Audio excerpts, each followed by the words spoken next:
This is a place that has made its mark on history. Towering forests crowd the river, just as they did when America was born. These woods and waters were the home of Francis Marion, South Carolina's great hero of the American Revolution. Over 225 years ago, he used these tangled swamp woods and rivers to bedevil the British redcoats and help birth a new nation. Today, this river is a national treasure, and for those who know its secrets, it's a pathway to adventure.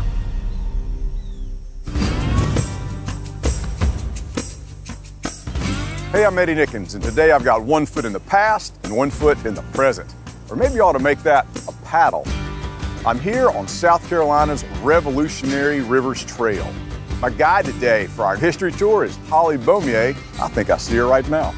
Hey there, Holly. Eddie, good to see you. Oh, and what a great day. It just feels like history happened here. And it did. It actually did. You know, we're standing in the shadow of the statue of Francis Marion. He helped to win the American Revolutionary War. Yeah, so this is where he used to disappear. I think it's a great place for us to disappear for a day. All right. I don't ever need a reason to put a paddle in a river, but I love the fact that we're sort of following in the footsteps of a historic figure. I know. It's really a beautiful river, and it's got an awesome story. Francis Marion, they called him the Swamp Fox because, you know, he was one of the first guerrilla warfare fighters. He didn't use any of those traditional British techniques. You can just imagine how the Swamp Fox just took advantage of all of this territory. Yeah, I'm sure he drove the British crazy trying to find him. Holly, this giant cypress tree is hollow all the way to the crown. It's a cave in here. I know, isn't it great? And you know, they actually served as storage areas during the American Revolution. The guys would hide their munitions inside the hollows of cypress trees. And Holly, you are right. This river tells an amazing story. You know, this is my absolute most favorite place in the whole world, and I'm glad you're able to share it with me. Thank you for joining me today as I talk about the South Carolina Revolutionary Rivers Trail. I am Jade Perkins with the Florence Convention and Visitors Bureau, and I'm also a member of Forever Friends of the Revolutionary Rivers. The video that you just watched was created by South Carolina Parks, Recreation, and Tourism and provides a great introduction into the South Carolina Revolutionary Rivers Trail. The trail follows the Lynch's Scenic River from Lynch's River County Park to the confluence with the Petey River and an upstream section of the Great Petey River to just below the confluence with the Lynches. The 66-mile trail offers paddlers a unique experience of floating through cypress and tupelo-laden swamplands that was once traversed by patriots engaged in guerrilla warfare against the Loyalists. The trail also features a series of short excursions and an overnight camping experience. The trail is officially recognized as a National Recreation Trail by the National Park Service. It was with the help of Bill Lane at the National Park Service that we were able to begin the process of getting the trail recognized, and it became official in 2017. The trail is perfect for paddlers of all skill level, from beginner to experienced. If you're new to kayaking, there are shorter excursions, and they range from about 2 to 4 hours with a guide. But of course, if you're looking for a really tough paddle, you could try the full 66-mile trail. Before I get into any more detail about the logistics of paddling the trail itself, I first want to tell you what makes the Lynch's Scenic River just so revolutionary. The following is a recording of the Francis Marion Trail Commission sites in the Petey region. First, we'll hear the story of Snow's Island. Snow's Island, Den of the Fox. The drama of history is painted on a canvas of such magnitude that it takes the passing of time to provide a perspective that leads to appreciation of its significance. The fierce passions of individuals fighting for a cause, their sacrifices, their pain and suffering are often dimmed over the years, but their spirit remains. Snow's Island is an example of such a place, a historical and cultural landscape preserved amidst an important ecological resource. Snow's Island represents the focal point for any important part of not only the PD's history, but also that of South Carolina and the nation. One man, General Francis Marion, had a fierce determination to defend his country, combined with an intimate understanding of the landscape and its benefits. He and his men capitalized on his knowledge to turn the landscape itself into an enduring weapon that supported their efforts. From their base on Snow's Island, they ambushed the British and rescued American soldiers. Until the end of the conflict, Francis Marion remained the elusive swamp fox. Even today, Snow's Island is an imposing reality. It is a huge area of high swamp bordered on the west by Clark's Creek, on the north by the Lynches River, and on the east by the Great Petey River, and on the south by Muddy Creek and Snow Lake. The reality is that what most people today consider Snow's Island extends much further to the west across other waterways and approaches Johnsonville. Most of the island is forested, and there are several lakes on the island, including Scott Lake and Johnson Lake, with Snow Lake forming part of the southern border. In wet weather, several streams cross the landmass and 2 creeks carry the water from the Lynches River down to Muddy Creek, Snow Lake, which in turn conveys the water to the Great Petey. The Lynches River has been blocked by debris for many years when it gets to within a mile or two of the Great Petey, and the Great Petey frequently backflows into the channel of the Lynches. Much of the area is forested, and there are even some huge old-growth cypress trees in the swamps along with Lynches and the other waterways. It is believed that in Marion's day, the land was largely covered with trees, and that a horseman could travel at speed along the forest floor because the tree canopy allowed for little sunlight, and therefore vegetation low to the ground was sparse. There were, of course, bogs, swamps, and marshes surrounding the island, but there was much relatively higher ground, and quite a bit of the island itself was generally fairly dry. The famous camp on the island was attacked and destroyed by British Colonel Doyle, while it was defended by a very small number of militia and a few wounded and sick who were recuperating at the camp. The Swamp Fox was busy fighting the British and Colonel Watson at Sandpit Bridge outside of Georgetown. A traitor named Moskelly led the British force to the camp. Because of the natural barriers of water and swamp surrounding the island, prevailing wisdom is that Marion, had he been in camp with even a moderate-sized force, could easily have stopped Doyle from crossing Clark's Creek and might well have fought him from defensive positions even further west. Snow's Island not only provides very difficult terrains for an invader to cross, it also provides for escape, particularly if an enemy is approaching from the west. A large campsite at Dunham's Bluff, just across the Great Petey River from Snow's Island, could have provided a corridor for escape. This large campsite and redoubt on the east side of the Great Petey River were discovered and archaeologically investigated by the Francis Marion Trail Commission in 2007. Although the Snow's Island campsite itself has never been identified, even after 3 archaeological investigations, a number of small military sites have been located. There is some indication that the camp may not have been in the area on which the previous archaeological efforts have focused, but further west and within a mile or two of the Great Petey River, or possibly north of the Lynches. Anecdotes from the 1970s and from hunters' experiences in the 1950s and 60s could point to the actual site of the camp, but the potential area to explore is huge. The camp on Snow's Island served not just as a military base, but as a symbol of the toughness, resourcefulness, survival skills, and determination of the men who dared to challenge the greatest military power in the world at that time.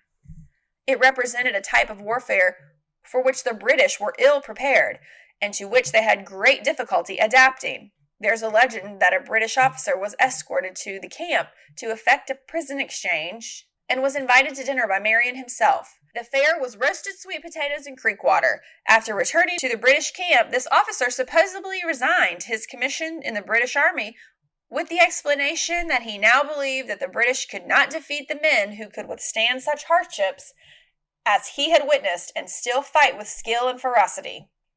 Whether truth or legend, this story predicted the outcome, and the camp on Snow's Island was its symbol. History's whisper is always there, calling to those who are prepared to hear it. Whether it is the pounding of the hoofbeats on the plains or the silent swish of leaves in a forest as men move stealthily through the trees on a mission, a new generation deserves to appreciate the cultural landscape that surrounds it. It needs the lessons of the past to inform the present. They need the strength that comes from knowing that another generation once overcame turbulent times and overwhelming odds. Another story to share with you today highlights General Francis Marion's legacy and explains why it's so important. Why Marion's story is worth the telling. The things that make General Francis Marion's story exceptional are not the military tactics employed, the victories, or the pivotal role played by a tiny group of fighters and patriots who affected the course of world history. The general's character and the way he interacted with the people who played a part of his life are the things that elevate this far above a military adventure. Marion and a number of others can serve as role models for children and young people today, every bit as relevant now and in the future as 230 years ago. Marion's saga is a great morality play. He is the quintessential underdog, sickly as a small child, small in stature, partially crippled, and modestly educated. He possessed dark, piercing eyes and sharp features considered unhandsome by the standards of his day. The Swamp Fox was a good man in an extremely brutal situation, fighting determined, far more powerful, and frequently evil adversaries. Marion prevails, not always by brute strength, but by intellect, high moral principles, a sense of compassion for his troops and his enemy, physical toughness, incredible bravery, sheer cuss determination, and a genius for things military. He is not without flaws, but he is a magnificent role model. Marion fought with courage and distinction in the third of the Indian Wars against the Cherokee about 1760, personally leading an almost suicidal charge that cracked the Cherokee defenses at Echo Pass. Early in the Revolutionary War, at the Battle of Sullivan's Island, Marion figured prominently in the legendary defeat of British warships. Later in the Revolution, just before the devastating American loss at the Battle of Camden, Marion was asked to take over command at the Williamsburg Militia in the PD area of South Carolina. This militia was destined to become one of the most effective fighting units in American military history. George Washington's war in the North was stalemated.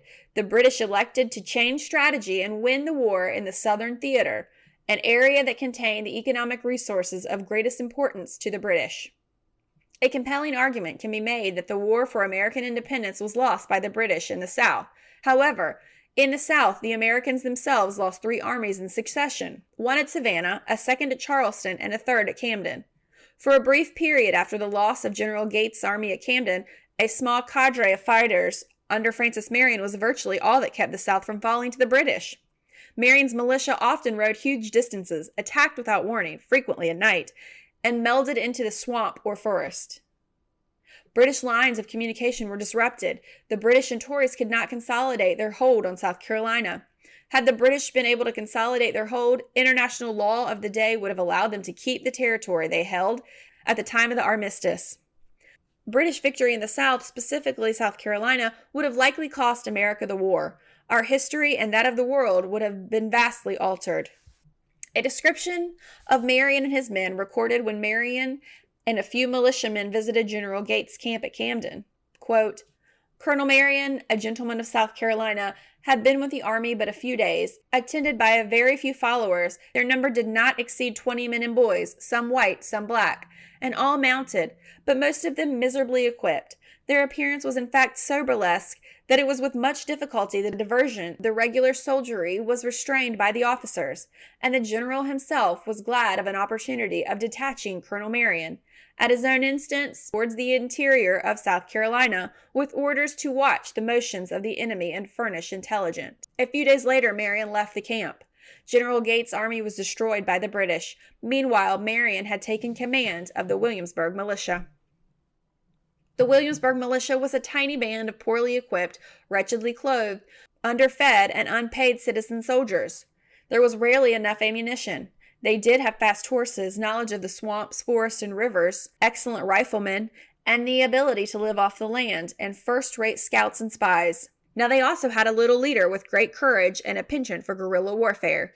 The militia was composed of small farmers, trappers and hunters, aristocrats, tradesmen, slaves, freemen, clergy, Catawba Indians, whites, blacks, triracials and biracials, French Huguenots, scouts, Irish, English, Germans, and others, often assisted by female spies, and the wives, mothers, and sweethearts of the fighters. Marion was careful not to be reckless with the lives of his men. He rarely engaged with the enemy unless he believed his militia could win with relatively light casualties. Quote, he waged war not for the glory for himself, but in the manner that was the safest for us. According to one militiaman, Marion's men loved him for this. The little general seemed to have an innate understanding of the importance of winning the hearts and minds of the populace. Some around him wanted him to take part in plundering of the farms of his enemies, but he refused. He opposed those who would abuse the Tories, opposed confiscation of Tory property, knowing that these actions would make reconciliation after the war much more difficult. When the war was over, Marion said, quote, God has given us the victory. Let us show our gratitude to heaven, which we shall not do by cruelty to men. This may have been Marion's greatest moment, although it is not always remembered. The Swamp Fox received much criticism for this stand. Many wanted vengeance and retribution. A bloodbath like that in the aftermath of the French Revolution could have occurred. Marion stood his ground, and his influence helped prevent such a tragedy. He believed that the people should establish a just civil government based on law. Others came to see the wisdom of Marion's point of view. The establishment of peace after the war is perhaps Marion's greatest achievement. A partially crippled, modestly educated, middle-aged little man with a hooked nose and fierce eyes leading an impoverished and eclectic band of citizen soldiers played a pivotal role in the defeat of the most powerful military in the world at that time. The Swamp Fox frequently demonstrated compassion for his enemy, both soldiers and civilians.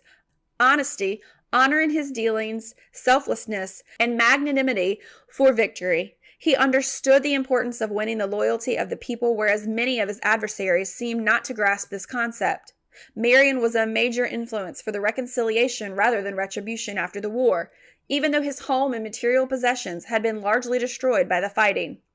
The greatest benefit of exploring the history of Francis Marion and his brigade is that it gives us understanding of the great lessons of the past and makes these lessons available to our generation and generations to come. He was God's own man and one of the greatest leaders a young nation could ever hope to have.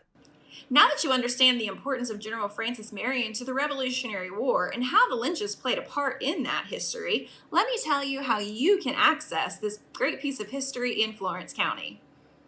If you're new to paddling, there are local outfitters that have everything that you need to get started, even if you're a beginner. We're going to hear from two people today that can help get you ready to paddle through history. First up, at Lynches River County Park, we're going to go over Kayaking 101. Hey guys, my name is Scott McGilvery out here at Lynches River County Park.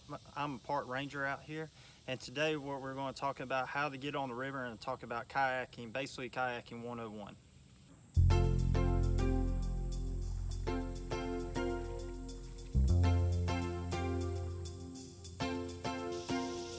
So, basic steps, we're going to just talk about how we, out here at Lynches River County Park, we go about renting a kayak.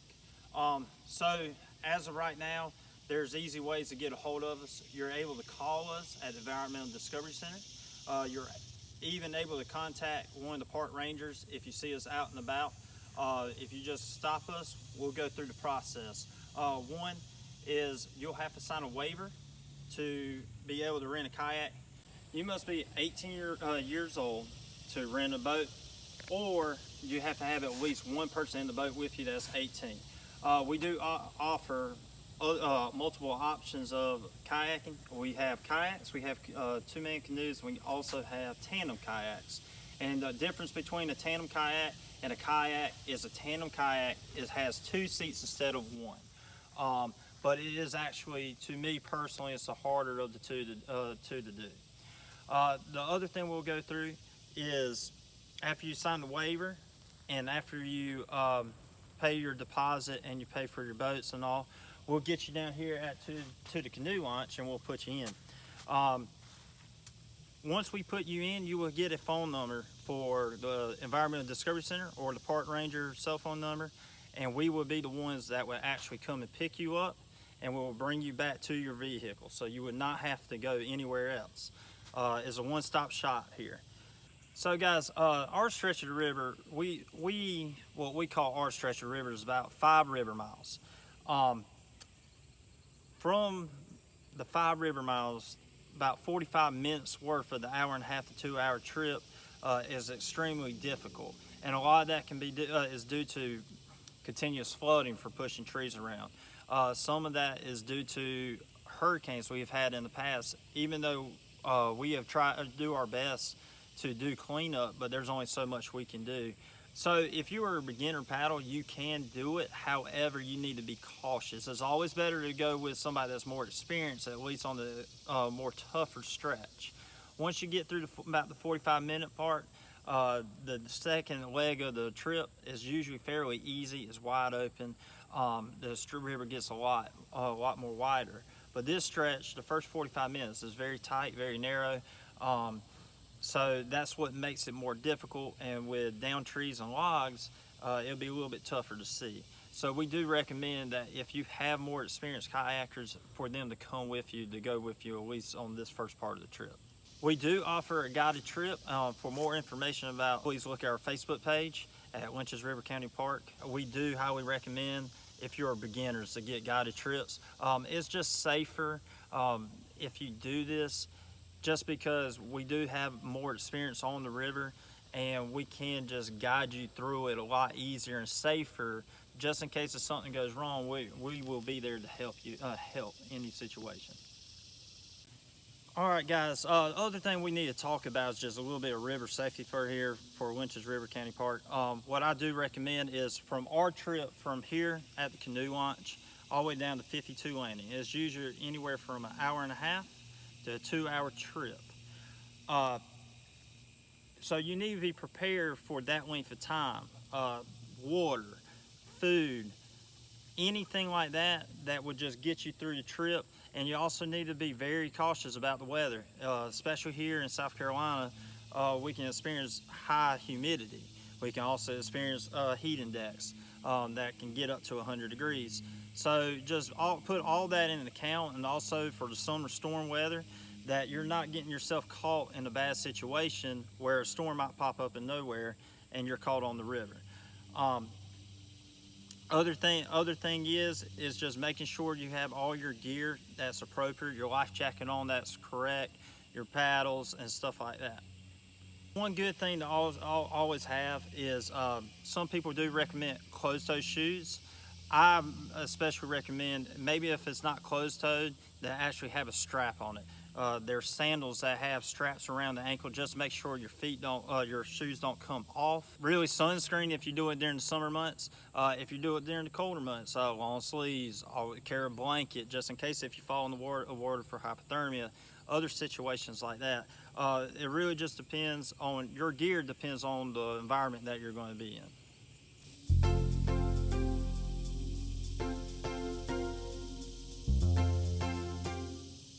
And if you haven't been to Winches River County Park, be sure to check out the canopy bridge that goes along the treetops. There's also the splash pad in the summer months, and beautiful trails and boardwalk for hiking.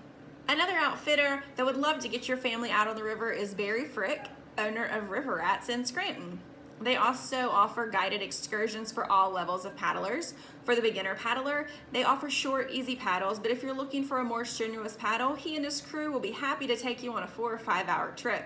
The longer paddle truly takes you into some of the most scenic, untouched areas of Florence County. Barry is going to tell us exactly what it means to be a river rat, about some of his excursions, discuss the importance of planning a paddle around river level, and why he's an advocate for getting kids out on the river. A river rat is somebody that spent his entire life on the river. I was paddling my own boat before I was 9 years old, and we'd put in it at a 2-mile point above us and paddle down here and fish on our way down. And I just been here all my life. At River Rats, we take people upstream normally for a 5-mile trip. Takes them 2.5 hours usually to come back down. We go out at 4 times a day, 9, 11, 1, and 2. We also have a long trip that starts at Highway 52. We've been in business for 14 years now, and we just try to get people out here and hopefully get a lot of new paddlers. This year has been an unusual year. With river has been higher than normal, only down to about 4 foot at one period for 4 days. Normally we run in with a 2 to 4 foot river, and we're able to, it makes it a lot easier, a lot better for first timers. We do recommend that either you use a guide, have someone that's really knowledgeable for paddling at the levels of the river that we've had this year, because it is faster and you get in trouble quicker. And should you get in trouble, it's just harder to get things straightened back out. The longer excursion is better with a little bit 4 to 5 foot river level. You need a little bit more experience. You need to understand that you're going to be sitting in that seat for about 5 hours in a kayak. That can be a long time. But anyway, there's often, when the river levels are down in the lower levels, you have plenty of sandbars to stop along the way. But even without the sandbars, there's places you can stop, stretch, rest, and enjoy yourself. This is just the best thing that ever could happen to a kid. They get out here, they find things, it's just amazing what all's laying around, flying around in the trees. Get them out and get them interested in doing that. It's much better than sitting there with a video game all day. If you want to get them interested in this and get them paddling, it's just a breeze to them. A kid that's 8 to 15 years old, you don't need to give them paddle instruction. Give them the paddle, they fear nothing. They gonna get out there and they gonna have a good time, and they not gonna be the ones that you have to get out of the bush. They gonna fight it out.